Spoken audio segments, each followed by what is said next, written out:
Let's talk about dividing polynomials. To divide a polynomial by a monomial, you simply need to divide each term in the polynomial by the monomial and then reduce or simplify using your exponent rules. So I'll put an example here to show you what I'm talking about. We have 15y cubed plus 6y squared plus 3y all divided by 3y. So what I would do is rewrite it so you have each term divided by 3y and then you simplify. So for instance, 15y cubed divided by 3y, 15 divided by 3 is 5, and then y cubed has a 3 and this y has a 1. So with exponent rules, we would say 3 minus 1 would give me 2 left over. So 5y squared came from my first term divided by 3y. 6y squared divided by 3y simplifies to just be 2y, and 3y divided by 3y is something divided by itself, so that's just equal to 1. So that is my simplified form. For a polynomial divided by a binomial, we need to do more work. We can either use long division, which works every time, it's a very consistent method, or we can use synthetic division, which is considered a shortcut method and takes out a lot of the work of long division. But it only works for when you have a divisor in the form of x plus or minus a constant c. So for example, x squared plus 3, if we had that for our divisor, this method will not work. You'd have to use long division. But we'll talk more about these on our next board, or boards. Let's see. So first let's look at long division. You've heard of long division before, definitely before now. So let's just look at two basic examples of long division. If I have 3 divided into 95, let's talk about 3 divides into 9 3 times. So you put the 3 at the top. 3 times 3 is 9, and you subtract. So 9 will go away, and you bring down the 5, and you start that process over again. The reason I'm reviewing your basic long division is because our long division now is going to follow these same steps. So let's continue. 3 goes into 5 one time evenly. So 1 times 3 is 3, and we subtract, and 5 minus 3 would be 2. Now what we do with our remainder, again, is going to be very similar to what we do with our remainder over here with our polynomial. We would have 31, and then we have a remainder of 2. So you either write remainder 2 or 31 and put 2 over 3. Either one of those is considered okay, and it will be over here as well. Let's look at another one that's just our old school long division. If I have 2 divided into 53, 2 goes into 5 2 times. 2 times 2 is 4. We can subtract. 5 minus 4 would be 1, and we bring down the 3. So now we start over again. 2 divided into 13 would be 6. So 6 times 2 is 12. We subtract, and we have a 1 left over. Again, our solution, our quotient is written 26 remainder 1 or 26 and 1 over our divisor of 2. Same as it's going to be over here. So let's continue to our binomial divided into our polynomial, what we're really trying to learn today. So you set up this division the same way we had that one set up when you first learned how to divide. So x plus 5 is going to be divided into x squared plus 7x plus 10. So we want to treat it very similar to what we looked at over here. But just starting with your x. X times what would give you x squared? So x times x would give me x squared. I want those to match, so they're going to cancel out in my next step. X times, now I take this x and I multiply it by each one of these terms, and I'm going to write them underneath these two terms. So x times x is x squared. X times 5 is positive 5x. Now, just like we did over here, we have to subtract.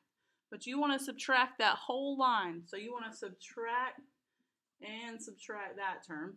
These two should cancel out each time we're at that step in long division. You'll see as we continue. And now we bring down and combine like terms.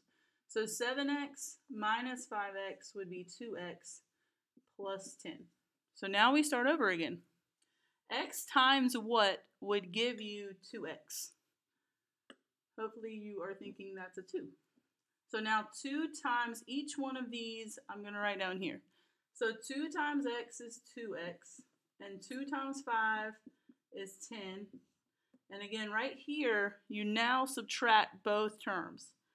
Some people try to take a shortcut and kind of change that sign as they're writing. That's dangerous. I would wait to write it and then change both signs right there so you don't make a mistake with your signs. This one has everything cancel out and we have a remainder of 0. So our quotient is x plus 2. So what that means is x plus 2 is a factor of this polynomial, and so is x plus 5. They came out evenly with no remainder. So we could even say, we could multiply those back together again to check our answer, and we could connect with something else we're going to be talking about. Our zeros would be -5 and -2. But our quotient was x plus 2. So if we were just dividing, that's all we were interested in. But it does connect back with some other things we have talked about. Okay, let's look at some more. For number 4, notice this one's pretty big. We have a long polynomial, and this binomial is written a little differently. But when you see this -1, it still means that's dividing.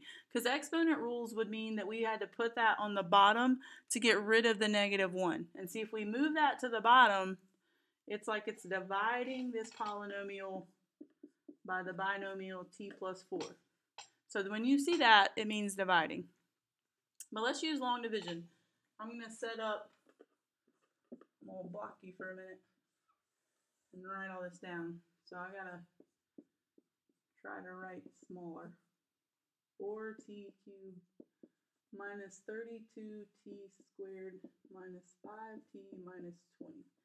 I gave you a nice long example on purpose so you could start to see the pattern of these steps because the last one was kind of short.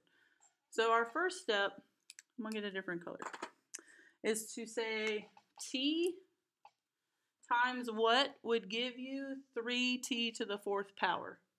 So 3t cubed is what we would need. 3t cubed times each one of these, I'm going to write right here. So 3t cubed times t is 3t to the 4th. 3t cubed times 4 would be 12t cubed. Now on this step, you subtract. Subtract both terms. So I'm going to subtract and subtract. You mark those two out. They should match each time because you've done that on purpose.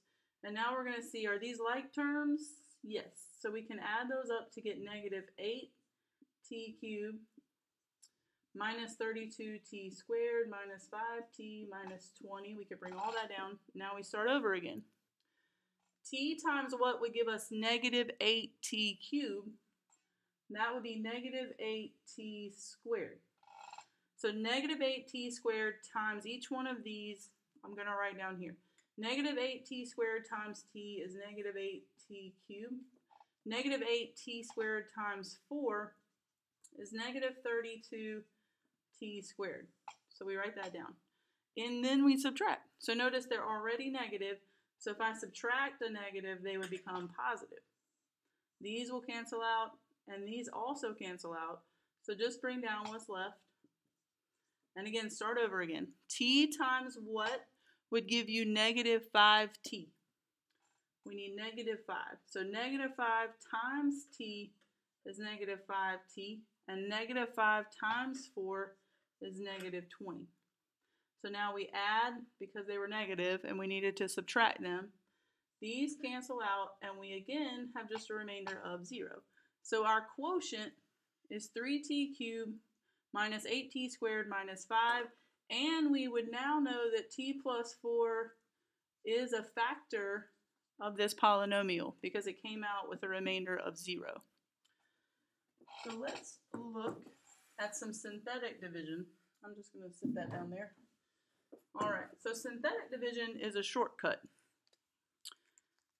Let's look at how we set this one up. It's different looking and does the same work for us. So it's nice to have a shortcut sometimes.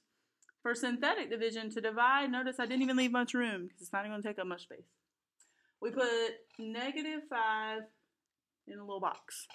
So you change the sign of that number in your divisor to put in this little box.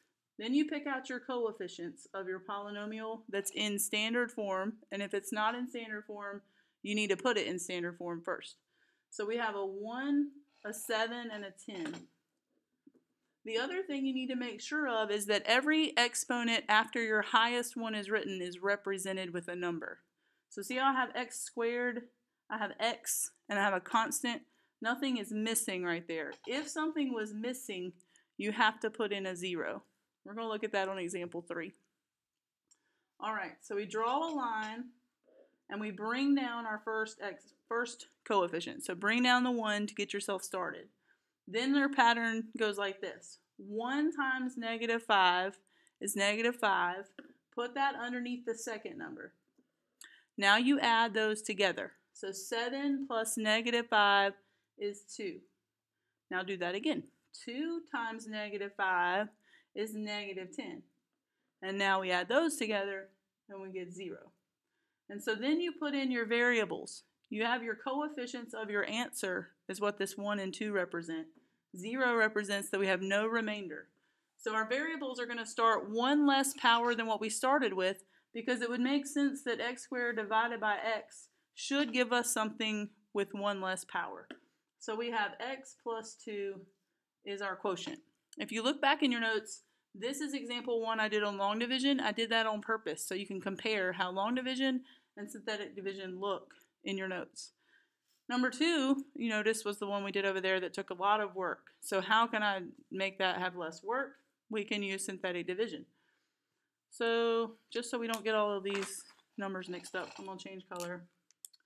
We need to put a -4 in the box. And we need to write down all of our coefficients, making sure that none of them are missing.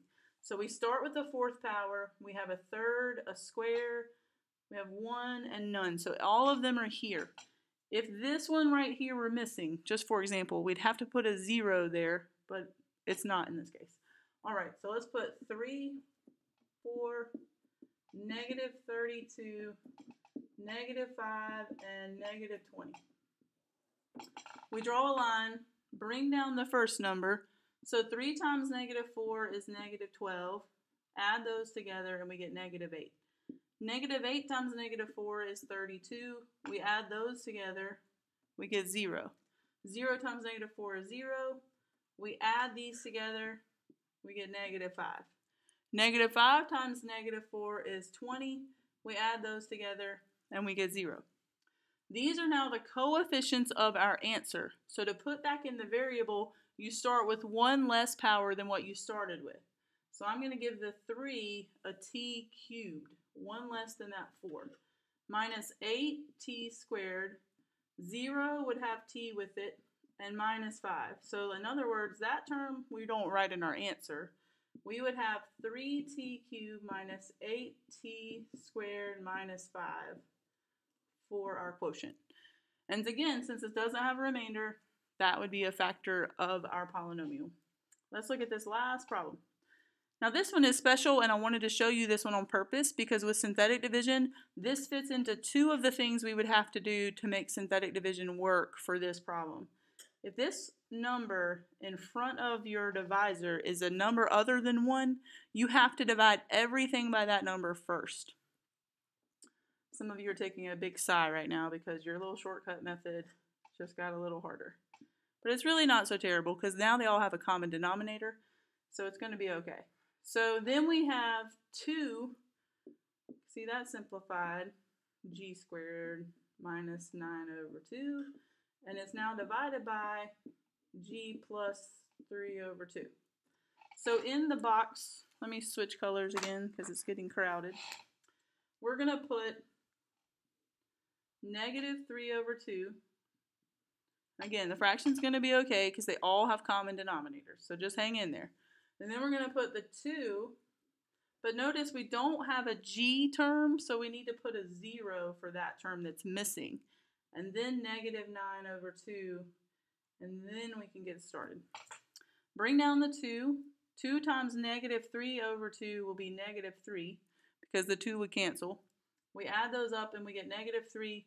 -3 times -3/2 is +9/2, and these add up to be 0.